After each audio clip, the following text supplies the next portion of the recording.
പ്രിയമുള്ളവരെ, ഇത് ഞാൻ നിങ്ങൾക്ക് വേണ്ടി ചെയ്യുന്ന വീഡിയോ അല്ല. ഏഷ്യാനെറ്റിന്റെ തലപ്പത്തുള്ള ആൾക്കാരെടുത്തും ബിഗ് ബോസിന്റെ തലപ്പത്തുള്ള ആൾക്കാർക്കും വേണ്ടി ചെയ്യുന്ന ഒരു വീഡിയോ ആണ്. ഈ സീസൺ 7ന്റെ ഫിനാലെ നടക്കുന്ന ദിവസം ദയവ് ചെയ്ത് എന്നെ അവിടേക്കൊന്ന് വിളിക്കുക. ഞാൻ അവിടെ വരാം, തീർച്ചയായിട്ടും ഞാൻ അവിടെ വരാം. ഞാൻ അവിടെ വരുന്നത് സീസൺ 5 എനിക്ക് ലഭിച്ച കപ്പ് കൊണ്ടായിരിക്കും ഞാൻ വരുന്നത്. അന്നേ ദിവസം നിങ്ങൾ എന്റെ കയ്യിൽ നിന്ന് കപ്പ് മേടിച്ച് തിരുവനന്തപുരത്തുള്ള ശോഭയ്ക്ക് കൊടുക്കുക. ശോഭ തിരുവനന്തപുരത്തിന് നിങ്ങൾ ദയവ് ചെയ്ത് ഈ കപ്പൊന്ന് കൊടുക്കുക. അല്ലെന്നുണ്ടെന്നുണ്ടെങ്കിൽ ഒരു സമാധാനവും സ്വസ്ഥതയും എനിക്കോ നാട്ടുകാർക്കോ ബിഗ് ബോസിന്റെ പ്രേക്ഷകർക്കോ തരുമെന്ന് എനിക്ക് തോന്നുന്നില്ല. കാരണം അത്രയേറെ ശല്യമാണ്. സീസൺ 5 കഴിഞ്ഞ അന്ന് മുതൽ ജയിച്ചത് ഞാനല്ല, ജയിച്ചത് ശോഭയാണെന്നും പറഞ്ഞ് ശോഭ കാണുന്ന ആൾക്കാരുടെ അടുത്ത് മൊത്തം നടന്ന് പറയുന്നുണ്ട്. ഒന്നുകിൽ ഇതിന്റെ യാഥാർത്ഥ്യം ശോഭയ്ക്ക് മനസ്സിലായിട്ടില്ല. 3% വോട്ട് കിട്ടിയ ശോഭ 82% വോട്ട് കിട്ടിയ എന്റെ അടുത്ത് എനിക്ക് വോട്ട് ചെയ്ത പ്രേക്ഷകരെയും കോമാളിയാക്കിക്കൊണ്ടിരിക്കുന്ന ഒരു പരിപാടി ഏതാണ്ട് 2-2.5 വർഷം കൊണ്ട് കാണാൻ തുടങ്ങിയതാണ്. ഈ അളം മുട്ടിയാൽ ചേരയും കടിക്കുമെന്ന് പറയുന്നതൊക്കെ ഞാൻ ഇതിങ്ങനെ പോട്ട് എല്ലാ ആൾക്കാരും കാണുമ്പോൾ എൻ്റെ അടുത്ത് ഇങ്ങനെ നടന്ന് പലതും പറയും. നമ്മളിതങ്ങ് കളയും. കാണുമ്പോഴൊക്കെ സഹകരിക്കുകയും മിണ്ടിയൊക്കെ ചെയ്യും. പക്ഷെ ഇതുപോലെ ഒരു അസൂയയും കുശുമ്പും കുന്നായ്മയും പിടിച്ച ഒരു വ്യക്തിയെ എൻ്റെ ജീവിതത്തിൽ നമ്മൾ ആരും കണ്ടിട്ടില്ല. ഇപ്പോഴും വന്നിരുന്നിട്ട് ആവർത്തിച്ചിട്ട് പി ആർ എന്ന് പറഞ്ഞു കിടക്കുന്നു. അതാ ഞാൻ ഈ കഴിഞ്ഞ വീഡിയോ ചെയ്തപ്പോഴും ഞാൻ പറഞ്ഞതാണ്, കുറഞ്ഞ പക്ഷം ഒരു 82% വോട്ട് കിട്ടി ഒരു സീസണിൽ വിജയിച്ച ഒരു മത്സരാർത്ഥിക്ക് ജനങ്ങൾ നൽകിയ വോട്ടാണെന്നും ജനങ്ങൾ ആ മത്സരാർത്ഥിയെ ഇഷ്ടപ്പെട്ടത് കൊണ്ടാണെന്നും മനസ്സിലാക്കാനുള്ള ഒരു സാമാന്യ ബോധമില്ലാതെ കഴിഞ്ഞ ദിവസവും ഒരു സ്റ്റോറി പങ്കുവച്ചേക്കും. ആ സ്റ്റോറി നിങ്ങളൊന്ന് നോക്കും. അപ്പൊ ഈ സ്റ്റോറി ഇത് ഇപ്പൊ തുടങ്ങിയതല്ല, ഇതിങ്ങനെ കുറേ ദിവസങ്ങൾ കൊണ്ടേ തുടങ്ങിയതാണ്. അതുപോലെ ഈ ശോഭ ബിഗ് ബോസിലേക്ക് പോകുന്നതിന് മുൻപ് ആരെയാണ് പി ആർ ഏൽപ്പിച്ചതെന്ന് ആ ഏൽപ്പിച്ചവനെ ഇനി വിളിച്ചു നിർത്തി നിങ്ങളുടെ മുന്നിൽ കൊണ്ട് നിർത്തി ഞാൻ പറയാം. ഇനി ഞാൻ അങ്ങനെ ബിഗ് ബോസിൽ പോകുന്നതിന് മുൻപ് ആരോടെങ്കിലും എനിക്ക് വേണ്ടി പി ആർ ചെയ്യണമെന്നോ അതിനുവേണ്ടി 10 പൈസ നിങ്ങൾക്ക് തരണമെന്നോ എന്റെ പ്രിയപ്പെട്ട സുഹൃത്തുക്കളെ, ഞാൻ ബിഗ് ബോസിൽ പോകുമ്പോൾ എനിക്ക് വലിയ ഹേറ്റാണ് ഉണ്ടായിരുന്നത്. അങ്ങനെ കത്തി ഹേറ്റ് നിൽക്കുന്ന സമയത്ത് എന്റെ കയ്യിൽ 5 പൈസ എടുക്കാനില്ല. നിങ്ങൾക്ക് എല്ലാവർക്കും അറിയാം, ബിഗ് ബോസ് എന്ന് പറയുന്ന ഒരു ഷോയെ കുറിച്ച് ഒരു രീതിയിലും നല്ലത് പറഞ്ഞിട്ടുള്ള ഒരാളല്ല ഞാൻ ഈ ഷോയിലേക്ക് പോകുന്നത് എനിക്ക് സാമ്പത്തികമായിട്ട് അത്രയേറെ പ്രശ്നങ്ങൾ ഉണ്ടായിരുന്ന സമയത്ത്, ജീവിക്കാൻ വേറെ മാർഗമൊന്നും ഇല്ലാതിരുന്ന സമയത്ത് ഒരു 20-25 ദിവസം നിന്ന് കഴിഞ്ഞാൽ കിട്ടുന്ന ചെറിയ തുക, ഞാൻ പരമാവധി പിടിച്ചു നിൽക്കാൻ ശ്രമിച്ചത് 21 ദിവസമാണ്. 21 ഇൻറ്റു എനിക്ക് കിട്ടുന്ന പെർ ഡേ ശമ്പളം. അപ്പോൾ എന്റെ കുറച്ച് കടങ്ങളൊക്കെ തീരും. ഇത് കരുതുന്ന ഞാൻ ഏതെങ്കിലും ഒരുത്തന് 10 പൈസ കൊടുത്ത് പി ആർ ചെയ്യുമെന്ന് ആരെങ്കിലും കരുതുന്നുണ്ടോ? ഇനി 2, ഞാൻ ബിഗ് ബോസിൽ കയറുന്ന സമയത്ത് ഭയങ്കര ഹേറ്റാണ്. എനിക്ക് വളരെ ചെറിയ ശതമാനം വോട്ട് മാത്രമേ ഉള്ളൂ. നിങ്ങൾക്കറിയാം, ഓരോ എപ്പിസോഡുകളും ഓരോ വീക്കുകളും കഴിയുമ്പോൾ പ്രേക്ഷകർ നമ്മളെ മനസ്സിലാക്കി നമ്മൾക്ക് അനുകൂലമായി വരികയും അങ്ങനെ അനുകൂലമായി വന്നതിന്റെ ഫലമായിട്ടാണ് ഞാൻ വിജയിച്ചതെന്ന് നിങ്ങൾക്ക് എല്ലാവർക്കും അറിയാം. പക്ഷേ ഇനി നിങ്ങൾ മനസ്സിലാക്കേണ്ട ചില യാഥാർത്ഥ്യങ്ങൾ, അത് ഇത്രയും നാൾ ഞാൻ പബ്ലിക്കായിട്ട് പറയണ്ട എന്ന് കരുതിയതാണ്. 100 ദിവസത്തെ സാരിയും കൊണ്ടാണ് ശോഭ അവിടേക്ക് വന്നത്. നിങ്ങൾക്കറിയാം എന്തായിരിക്കും ഈ 100 ദിവസത്തെ സാരിയും കൊണ്ട് അവിടേക്ക് വന്നത്. ഞാൻ 2 ആഴ്ചത്തേക്കുള്ള ഡ്രസ്സ് പോലും സത്യസന്ധമായി പറഞ്ഞാൽ കൊണ്ടുപോയിരുന്നില്ല എന്നതാണ് സത്യം.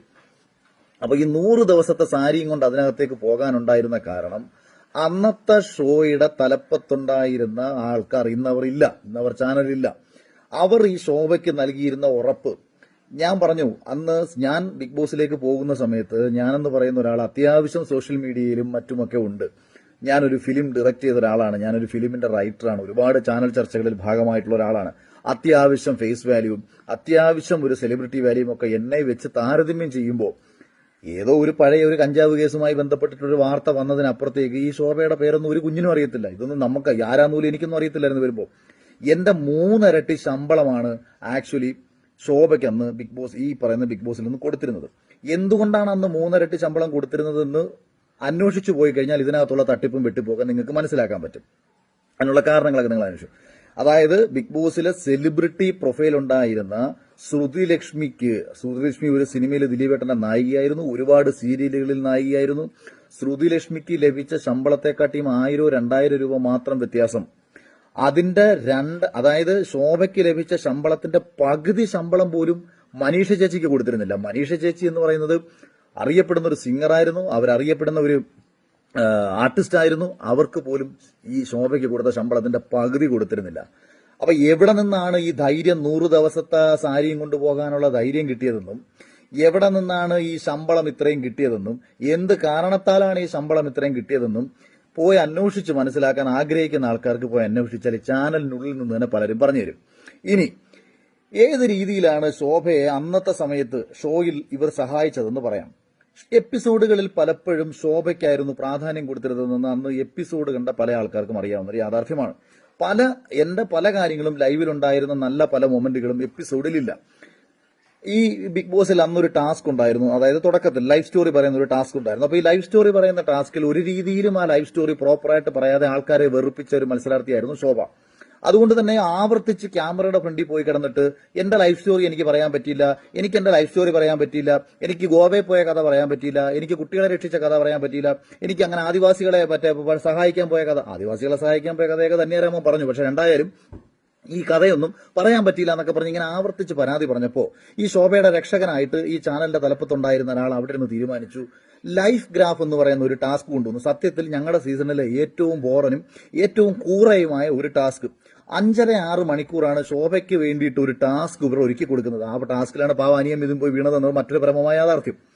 അപ്പൊ ഈ ടാസ്ക് നിങ്ങളൊന്ന് ആലോചിച്ച് നോക്കൂ. ഓൾറെഡി നമ്മൾ നമ്മുടെ ലൈഫ് സ്റ്റോറി പറഞ്ഞിട്ടുള്ളതാണ്. പിന്നെ എന്തടിസ്ഥാനത്തിലാണ് ഇങ്ങനൊരു ടാസ്ക് അവിടെ വെക്കുന്നത്? ആർക്ക് വേണ്ടിയാണ് ഇങ്ങനൊരു ടാസ്ക്? പ്രേക്ഷകർക്ക് വേണ്ടിയാണോ ഇങ്ങനൊരു ടാസ്ക്? ഇങ്ങനൊരു ടാസ്ക് പറഞ്ഞതുകൊണ്ട് പ്രേക്ഷകർക്ക് എന്തെങ്കിലും ഗുണം അന്ന് ഷോ കണ്ട നിങ്ങൾക്ക് എല്ലാവർക്കും അറിയാം. അപ്പോ പിന്നെ ഞാനൊക്കെ പറഞ്ഞത് എപ്പിസോഡിൽ പോലും കാണിച്ചിട്ടില്ല.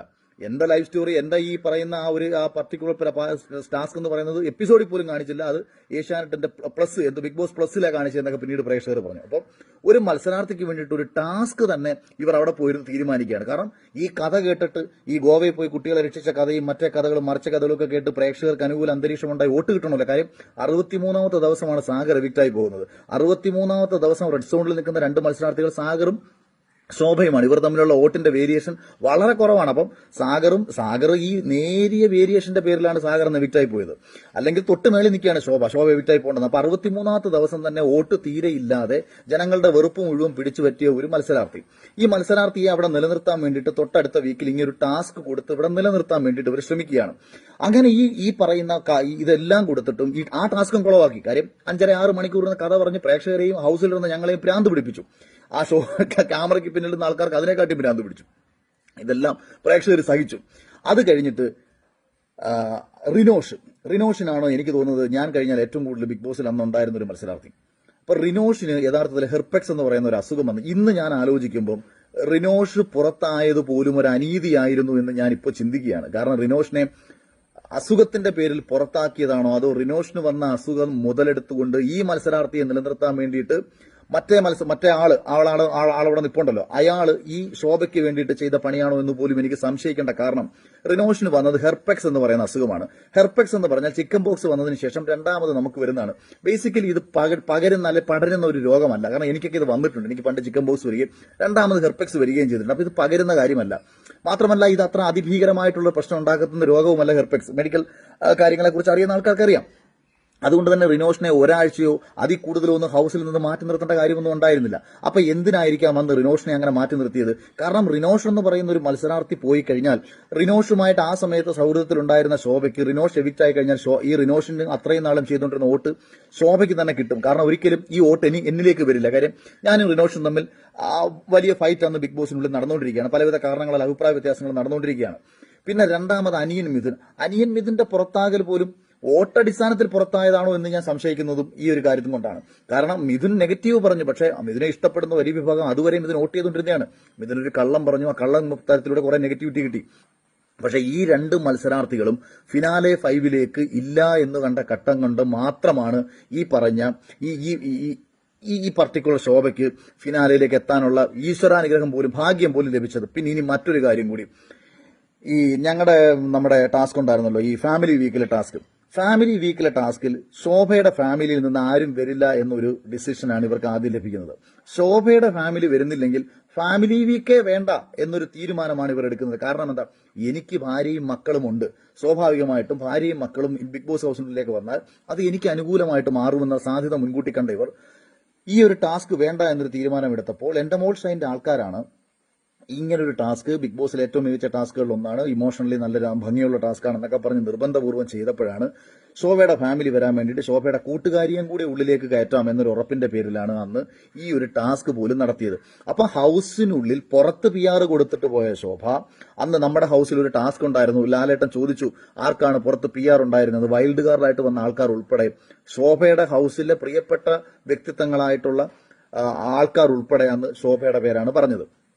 അങ്ങനെ ഇതെല്ലാം ചെയ്ത് ചാനലിന്റെ ആൾക്കാരുടെ തലപ്പത്തുള്ള ആൾക്കാരുടെ പിന്തുണയും മേടിച്ച് ഏഷ്യാനെറ്റ് എന്ന് പറയുന്ന അന്നത്തെ ഏഷ്യാനെറ്റ് ഞാൻ ഈ പറഞ്ഞ ഏഷ്യാനെറ്റ് എന്ന് പറയുന്ന പർട്ടിക്കുലർ പ്ലാറ്റ്ഫോമിനല്ല ഈ പറയുന്നത്, അന്ന് ആ തലപ്പത്തുണ്ടായിരുന്ന ആൾക്കാർ എല്ലാ രീതിയിലും ജയിപ്പിക്കാൻ വേണ്ടി കയറ്റിവിട്ട് ഒരു രീതിയിൽ പോലും ഞാനെന്ന് പറയുന്ന ഒരു മത്സരാർത്ഥി ജയിക്കുന്നതിനോട് യാതൊരു താല്പര്യവുമില്ലാതിരുന്ന അന്നത്തെ കക്ഷികൾ എല്ലാ രീതിയിലുള്ള പിന്തുണ കൊടുത്തിട്ടും 4ാം സ്ഥാനത്തായി പോയി പുറത്തായി നാറി പുറത്തിറങ്ങിയതിനു ശേഷം ഒരു തവണ പോലും ഞാൻ എനിക്ക് കുറേ നമ്മൾ അനുകൂലിക്കുന്ന വാട്സാപ്പ് ഗ്രൂപ്പുകളുണ്ടായിരുന്നു. എല്ലാവരുടെ അടുത്തും ഞാൻ പറഞ്ഞു, ഒരക്ഷരം പോലും നിങ്ങൾ മോശമായിട്ട് ആരെക്കുറിച്ച് സംസാരിക്കരുത്, ഇതിലൊന്നും ഞാൻ ഭാഗമല്ല. എല്ലാ ഗ്രൂപ്പിലേക്കും ഒരു വോയിസ് അയച്ചു. ഇന്നു മുതൽ ഈ പരിപാടികൾ അവസാനിപ്പിച്ച് നിങ്ങൾ നിങ്ങളുടെ ജീവിതം നോക്കി പൊയ്ക്കോളാനാണ് ഞാൻ പറഞ്ഞത്. അന്ന് മുതൽ ഈ നിമിഷം വരെ ഒരു PR പോയിട്ട് എത്ര പ്രോഗ്രാമുകൾ ഞാൻ ചെയ്തു. എന്റെ ആദ്യ ഇനാഗുറേഷൻ മുതൽ കഴിഞ്ഞ ദിവസം നടന്ന സെന്റ് സ്റ്റീഫൻസ് കോളേജിന്റെ പരിപാടി, ഇനി 2-ാം തീയതി കൊട്ടിയത്ത് നടക്കാൻ പോകുന്ന ഇനാഗുറേഷൻ, ഞാൻ ഇപ്പോഴും ഈ സംസാരിക്കുന്ന ഒരു അഡ്വർടൈസ്മെന്റ് ഷൂട്ടും ഞാനൊരു പുതിയ കമ്പനിയുടെ ബ്രാൻഡ് അംബാസിഡർഷിപ്പിന്റെ ഷൂട്ടും കഴിഞ്ഞതിന് ശേഷമാണ് ഞാൻ ഇപ്പോഴും ഈ സംസാരിക്കുന്നത്. അപ്പൊ ഈ നാളിതുവരെ ഒരു ഓൺലൈൻ ചാനലുകാരനെ പോലും വിളിച്ചിട്ട് എന്റെ ഒരു ഉദ്ഘാടനമുണ്ട്, അല്ലെങ്കിൽ ഞാൻ ഇന്നൊരു സ്ഥലത്ത് പോവുകയാണ്, ഞാൻ ദുബായ് പോകുന്നു, എയർപോർട്ടിലേക്ക് നിങ്ങൾ വരണം, അല്ലെ അവിടുന്ന് നിങ്ങൾ തിരിച്ചു വരണം, ഞാൻ ഈ കണ്ണൂരും ട്രിവാൻഡ്രത്തെല്ലാം കൂടുതലും ട്രാവൽ ചെയ്യുന്നത് പ്രോഗ്രാമുകൾക്ക് സമയത്ത് ഞാൻ ഫ്ലൈറ്റിലാണ് ട്രാവൽ ചെയ്യുന്നത്. അതുപോലെ പുറത്തുമൊക്കെ ട്രാവൽ ചെയ്യുന്നത്, എത്ര പ്രാവശ്യം വിദേശത്തേക്ക് തന്നെ ട്രാവൽ ചെയ്തിരിക്കുന്നു. ഒരു തവണ എയർപോർട്ടിൽ നിന്ന് ഞാൻ ഇറങ്ങി വരുന്ന ഒരു കണ്ടന്റ് നിങ്ങൾ കണ്ടു കാണത്തില്ല. നിങ്ങൾ മറ്റാരുടെയെങ്കിലെയൊക്കെ കണ്ടന്റ് കാണുന്നുണ്ടെങ്കിൽ ഇവർ അവിടെ ഈ ഓൺലൈൻ മാധ്യമങ്ങളെ വിളിച്ചു വരുത്തുന്നതാണ്. ഇവരെല്ലാം വിളിച്ചു വരുന്നതാണ്. അങ്ങോട്ട് തുപ്പുന്നിടത്തും തൂറുന്നിടത്തും പെടുക്കുന്നിടത്തും ഒക്കെ തന്നെ ഈ ഓൺലൈൻ മാധ്യമങ്ങളെ കൊണ്ട് നടക്കുന്ന ഈ ശോഭ ഉൾപ്പെടുന്ന ആൾക്കാർ എനിക്കെതിരെ പറയുമ്പോൾ, എനിക്ക് അനുകൂലമായിട്ട് ആരെങ്കിലും എവിടെങ്കിലും ഇരുന്ന് എന്തെങ്കിലും പറയുന്നുണ്ടെങ്കിൽ അതെന്റെ ഈശ്വരാനുഗ്രഹം കൊണ്ടാണ്. ഇപ്പൊ ഇതേ കഴിഞ്ഞ ദിവസം നിഷാൻ എന്ന് പറയുന്ന ഒരു ചെറുപ്പക്കാരൻ ഒരു പാലസ്തീൻ വിഷയത്തിൽ എനിക്കെതിരെ എന്തെല്ലാം ആക്ഷേപങ്ങൾ പറഞ്ഞു, എന്റെ കുടുംബത്തെ ആക്രമിക്കത്തക്ക രീതിയിലുള്ള സാഹചര്യങ്ങൾ വരുത്തി തീർത്തു. എന്നിട്ട് എന്ത് സംഭവിച്ചു? ഈശ്വരൻ എന്റെ കൂടെയാണ്. യാഥാർത്ഥ്യവും സത്യവും പുറത്തറിഞ്ഞു. കേരളം ഒരു ബിഗ് ബോസ് ഹൗസ് ആയിരുന്നുണ്ടെന്നുണ്ടെങ്കിൽ എല്ലാ കാലത്തും സത്യം ജയിക്കുമെങ്കിൽ ഒരു കാലത്തും ഞാൻ പരാജയപ്പെടത്തില്ല.